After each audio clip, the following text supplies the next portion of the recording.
The world is changing. Inspiration is everywhere. It has never been so easy to connect, share, and bring people together. We're learning from others and finding the best in ourselves. Challenging our beliefs. Sharing our vulnerability. Overcoming our fears.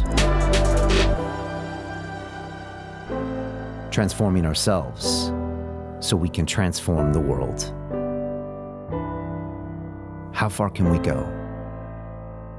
This is London Real. I am Brian Rose. My guest today is...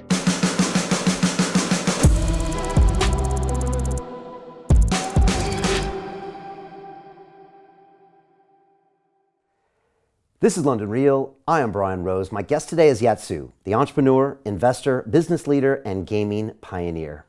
You started your career at Atari Games at the tender age of 13 and went on to found the digital media development company Outblaze. In 2011, you co-founded Animoca, which provided gaming applications to the emerging smartphone market and has since become a world leader in entertainment, gamification, and blockchain innovation. To date, Animoca has invested in more than 400 companies with the goal to build an open metaverse based around blockchain technology in which users can buy and trade digital assets in the form of NFTs. Your ultimate plan is to build a global company that can, in your words, deliver true digital property rights for all. You believe that Web3 gaming is only scratching the surface of what's possible, and that in the future, completely new gaming models will be developed as a result of digital ownership. You've also said that Web3 and crypto can save the capitalist narrative by reintroducing the value of democracy. Yat, welcome back to London Real. Thank you. It's been a real pleasure last time, and I'm looking forward to our conversation today. Can't wait to jump into it. Great to see you. I saw you 2 weeks ago in Texas as we hung out with Captain Kirk himself, William Shatner. That was legendary. Right? Absolutely legendary. That was amazing. Amazing. I was looking at you and me and I thought, who's the bigger fanboy? And I couldn't tell, right? Yes. Because I guess he really meant something to us growing up, right? He kind of... I think, William Shatner, as in Captain Kirk, the real Captain Kirk, shall we say, he represented sort of a view of the future, right? He, in terms of what we saw, I mean, the concepts weren't only just on technology, which was very cool. I think about things like the tricorder, or basically predating things like, what we have with an iPhone and touchscreens and that idea. Or, for instance, instant translation, which is basically something that we can basically do today, for instance. But also values, right? Think about sort of, I think it was Star Trek that had the first interracial kiss, right? Which was scandalous. And 1966. Exactly, right? Early.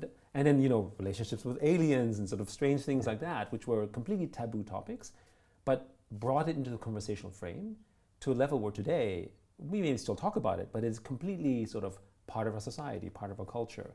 So they really pioneered in more than just a show that talked about technology, but really, I think, touched many ideas of humanity that is sort of science fiction, but no longer fiction.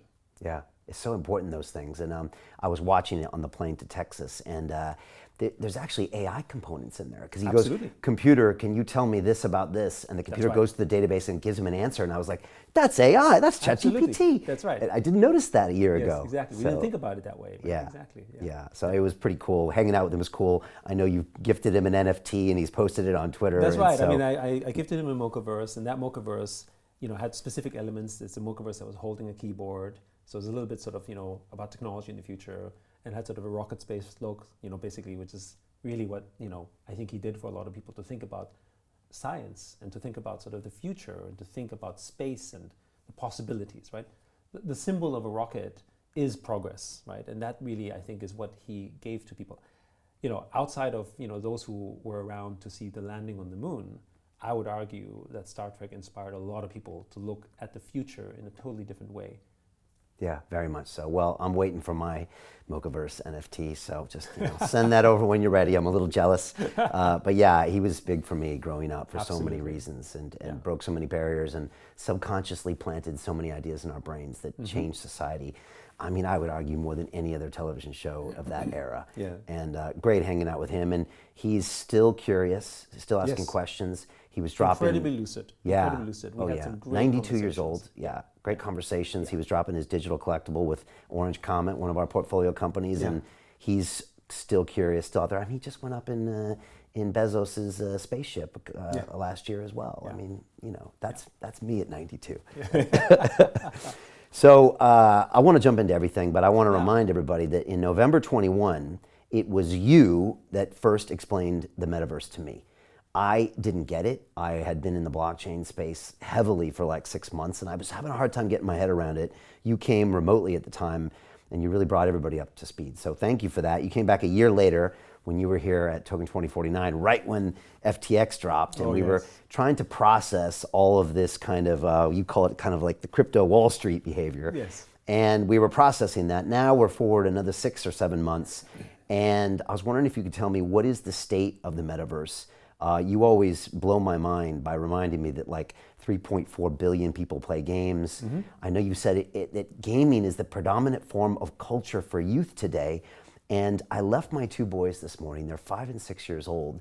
And as I walked out of the house, they were playing games. Mm-hmm. And if they're not playing games these days, they're watching other people play games. Absolutely. And it's not because I told them to or asked them to. And it reminds me, that's what I did as a kid too. And so I think it's easy to forget as adults sometimes how important gaming is and how maybe it represents the future of this entire Web3 space. So for people that don't understand that, how do you start that explanation, and where are we right now with Web3? So maybe let's talk a little bit about what we think of the open metaverse as a sort of primer, right? We think of the open metaverse as a space in which we have actual ownership, right? The whole concept of digital property rights.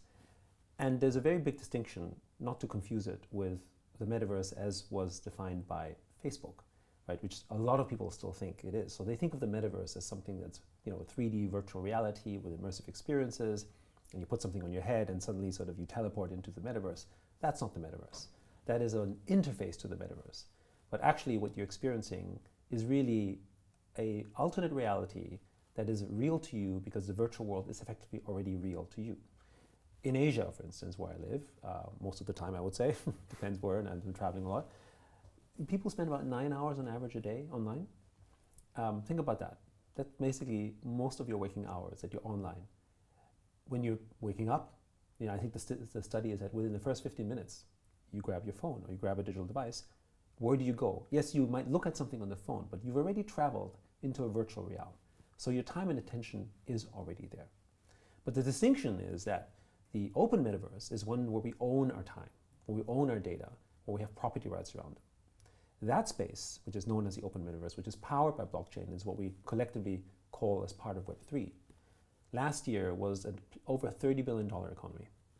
Now, just to put that in context, $30 billion economy is a bit bigger than the GDP of Iceland and Cyprus and 100 other countries. The reserves of this open metaverse, which is basically community-owned treasuries, was about $12 billion. Now, $12 billion is roughly smaller than the fiscal reserves of New Zealand. So what's happening is that there's an actual country that is already in the virtual economical space that's developing, where people are making real income, being employed, having actual capitalist opportunities that are developing from this, many of them from developing countries that were unbanked, but also in places in Europe and in Asia and so on as they engage in these systems. All of this obviously is empowered from banking infrastructure that is DeFi, right? And last year DeFi was over $100 billion of basically reserves, if you will, that was locked in the financial ecosystem. It's come down a little. I think it's maybe 60 or 70 billion today. But just to give you another comparison, I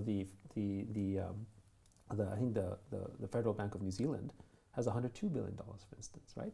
So we're talking about national level economies that are basically building up from that, and that's the open metaverse. And that's only growing. One statistic that blows a lot of people's minds, because to us NFTs are the representation of these digital property rights as we have them in the physical world, is that it was $24 billion of sales of NFTs that happened in 2022. And what's really fascinating is that there's only a small number of people, we're talking max millions of people that participate in that space. But of that $24 billion, 90% of its value went to the creators and owners of these NFTs. Spotify, in that same year, only did $7 billion in royalties, but it serves hundreds of millions of users All these users own nothing, so they got nothing.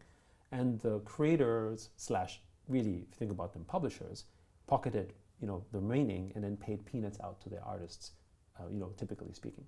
So that is the state of this. So from our perspective, why would you exist in a Web2 paradigm where you're making literally pennies on the dollar when you should be receiving your fair share of value, which is what's happening in Web3.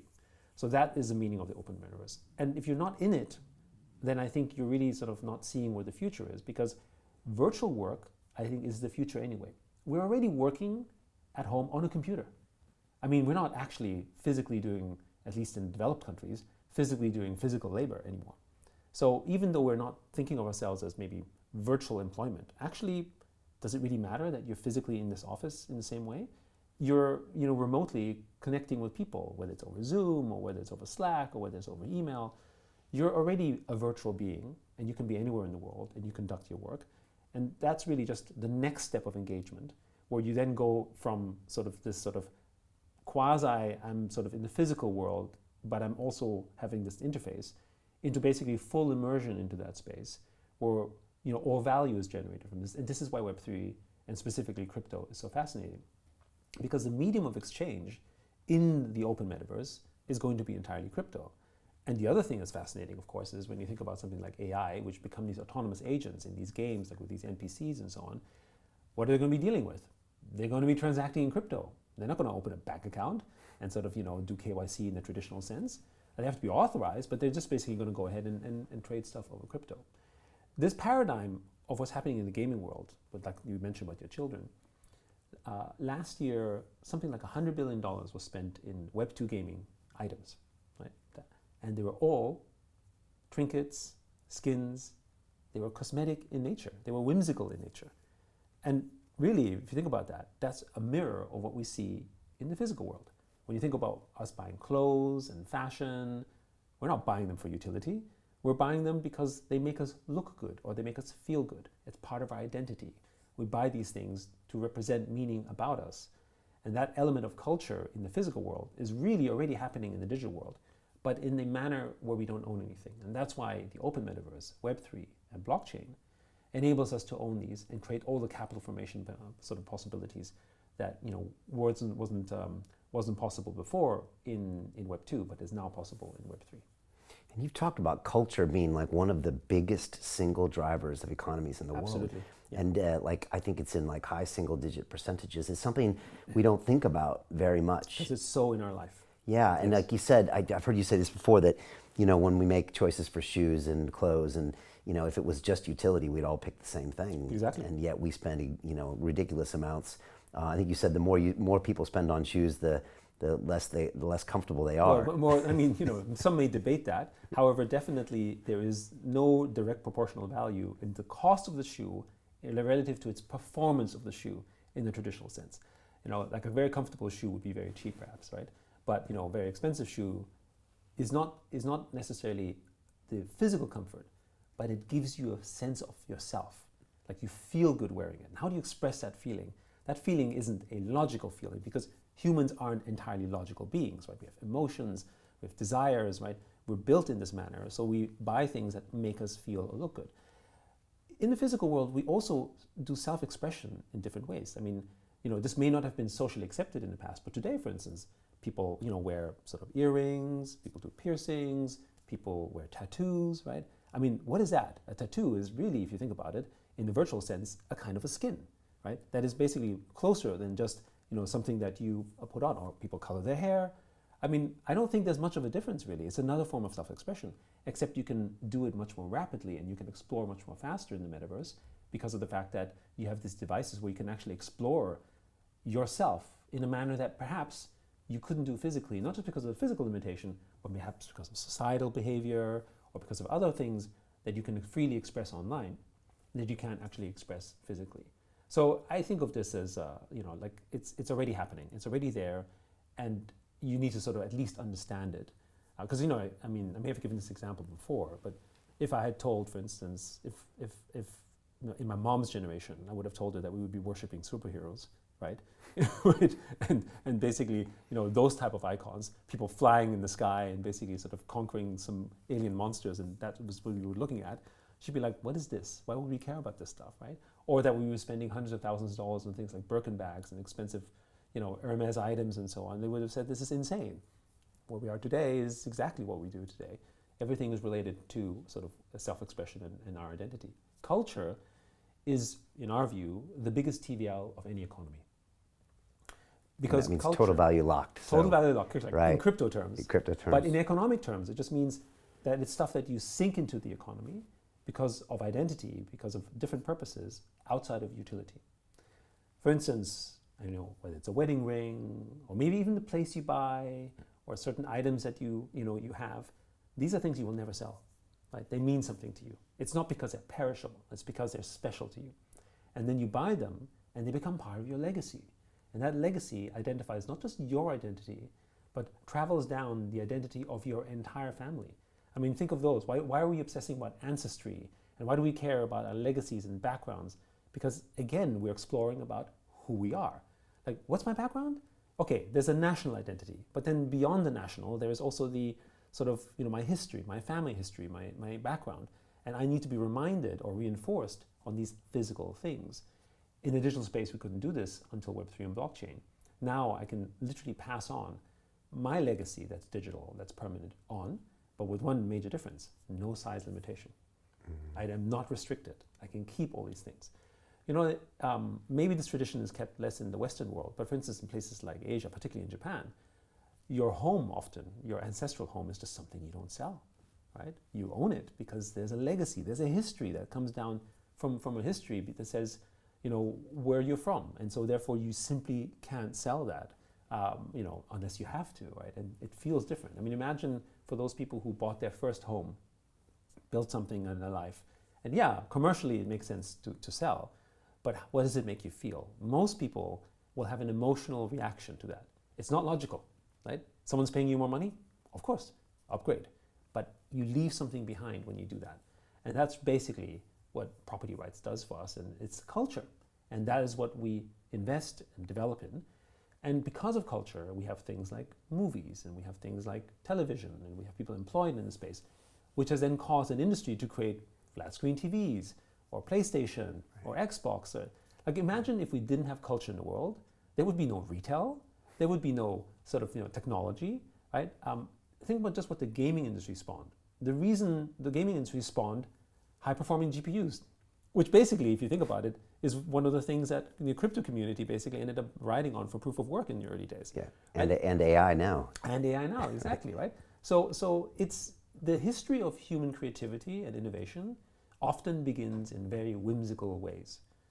And this is, again, when we talk about this debate about humans versus AI, is that a human person will do something for their own pleasure that entertains them, that doesn't come from a natural form of logical utility. I mean, think about the history of creating musical instruments. I mean, some person somewhere in the world had to decide, well, okay, let's make an instrument because it sounds nice. It wasn't for utility. It wasn't to sort of bring order to something. It was just nice to listen to. It was just beautiful. Or art, whether it's cave paintings or whatever. It's not logical, right, when people make these paintings, but they tell their own story. And that's an element of that creativity. And then it leads to something else. One of the sort of more fascinating stories is the very first typewriter was known as the writing harpsichord, because the innovation of the piano, which was a musical instrument, had this keyboard mechanism, and then they created basically, you can look up it online, you can see that the very first typewriter, which eventually led to a system that would lead to the computer and the personal PC as we see today, started from the keyboard of a harpsichord, which was basically the predecessor of a piano. Yeah. Right?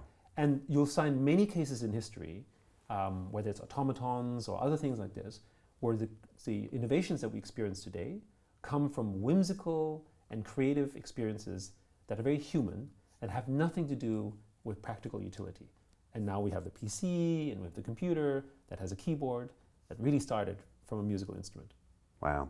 So we need to just understand that culture is a major driver of much of what we do on this planet. Everything we do, I would say. Yeah, that's why I love it when you come here, because you always remind me of things that are right in front of our eyes, but we don't always see.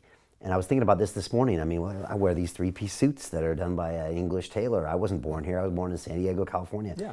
And yet I do it, and because it links me to the past, and I understand it now. I'm now part of this. And if I think about all my actions, from the decor in the studio to the gong you just hit. Flag. Right? Yeah. What is the flag? Yeah. Right? Exactly. It's culture. Yes, absolutely. And it drives all of this innovation. And sometimes it's easy to forget that, right? Because it's also, everyone has their own individual culture. And it's just so in our life that we see it every day. It's a little bit like as a parent, when you see your kid grow up, you don't really know how quickly they grow up. But in my case, unfortunately, because I do travel a lot, and my youngest is still in Hong Kong, and when I see him, he's suddenly like several inches taller. I'm like then you feel like, oh my goodness, I've missed something. But when I'm there with him the whole time, during COVID, for instance, and he grows, but I don't see the growth the same way, because it just happens progressively, and you don't notice it, right? So I think this is just one of those things where you have to often step back and just sort of marvel and sort of appreciate the growth around you. Yeah, I think it was Terence McKenna said that, I don't know who discovered water, but it definitely wasn't a fish. And so we're submersed in culture, and sometimes we still can't see it. You once said profoundly that Bitcoin is a store of value, NFTs are a store of culture. Yes. That was really powerful when I reread that this morning. And a lot of people that, wrote off NFTs after OpenSea went up and went back down, and the prices of Bored Ape went back down. When you say something like that, I guess that's a reminder that there's so much more going on here than a JPEG price that went up and down, that a specific metaverse over here that people are using or not using. Correct. And that's trying to remind people that it's not a new thing. This is just us, but now represented digitally, and it's only going one way, which is because more. Where are we spending our time? We're spending our time digitally. I think the other thing is that when people talk about sort of, oh, the metaverse is dead and that kind of stuff, actually, it's more what they see as Facebook's meta, right? So Facebook's meta has created this easy narrative to declare it dead, because they said the metaverse is dead. However, when you look at it, the facts, when you think of the combination of Web 2 and Web 3 universes, that includes platforms like Minecraft and Roblox and Fortnite and Sandbox and so on as well, then you have something like 600 million people in those type of immersive environments. It's hardly dead, right, for instance, right? But it's how you define it and think of it. And if you're not in the space, and I think this is where Facebook has done an incredible job. They've, in our own little bubble of Web3, we easily dismiss it because we know it's not real. But outside of that bubble, people actually do believe that Facebook's meta is the metaverse. And that's what they've managed to capture. Therefore, Facebook's failure to execute on the metaverse, which we always said would be super difficult for them because of the fact that it was closed, for instance, and wasn't built on Web3 and blockchain, that to me is what other people see. And they see outside, and they say, it's easy to say, oh, look, if Facebook failed, then how can it possibly be real? Because they, again, haven't explored it properly. Well, so let's talk about this with a couple examples. First of all, you did a TED Talk recently, which is the big TED, as I used to say, not just the TEDx. Big stage TED with all the really important people. Talk about that, and then maybe speak on Facebook, because a lot of people do associate the metaverse with an Oculus headset. Yes. And also maybe speak about how you always knew that model would fail because it is closed. That's really interesting to me. And again, the first time we spoke 2 years ago, you're an optimistic guy. Okay, sure. You're a forward-thinking guy. But the only time I've ever seen you get a little prickly is when you say, "Don't close my metaverse," and we have to make sure this company doesn't close my metaverse. Yes. That's one time I've seen you get angry. No, not angry, but exactly. concerned. And so you made that point, and I remember that back in 21, you said, we cannot allow our metaverse to be closed. Yes. So maybe speak on this. To continue watching the rest of the episode for free, visit our website londonreal.tv or click the link in the description below.